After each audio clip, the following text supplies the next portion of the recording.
अमूमन हम और आप ऐसा सोचते हैं कि जहरीले सांप के काटने से इंसान की मौत हो जाती है, लेकिन इस रिपोर्ट में हम आपको एक ऐसे इंसान के बारे में बताने जा रहे हैं जिसकी थूक मात्र से ही किसी इंसान या जानवर की मौत हो सकती है। दरअसल दिल्ली में रहने वाले इस शख्स के रग रग में खून की जगह एक ऐसा जहर दौड़ रहा है जो किसी दूसरे इंसान के संपर्क में आते ही जानलेवा साबित हो सकता है। पश्चिमी दिल्ली के शादीपुर इलाके में रहने वाले 30 वर्षीय मनोज को पहले तो नशे का शौक था।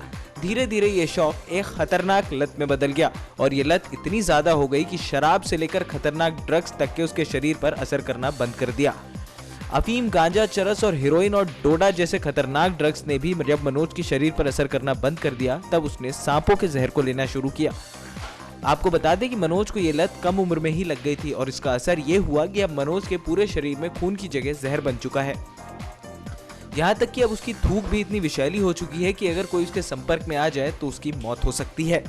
अपनी इस आदत से परेशान होकर मनोज जब राम मनोहर लोहिया अस्पताल पहुंचा तो डॉक्टरों को भी ये जानकर हैरानी हुई कि उसका पूरा खून जहरीला हो चुका है। हालांकि डॉक्टर इस बात से थोड़े हैरान भी हैं क्योंकि मनोज ऐसा पहला मरीज है जो ये खुद कबूल कर रहा है कि उसने किस तरह का नशा लिया है। लेकिन मनोज ने अब तक ये नहीं बताया कि आखिर उसने सांपों का जहर कहां से लिया। खैर, मनोज की कहानी से ये बात तो साफ है कि दिल्ली में एक ऐसा रैकेट भी काम कर रहा है जो युवाओं को सांप के जहर जैसा खतरनाक नशा उपलब्ध करा रहा है। नेक्स्ट 9 न्यूज रूम की ओर से अभिलाष की रिपोर्ट।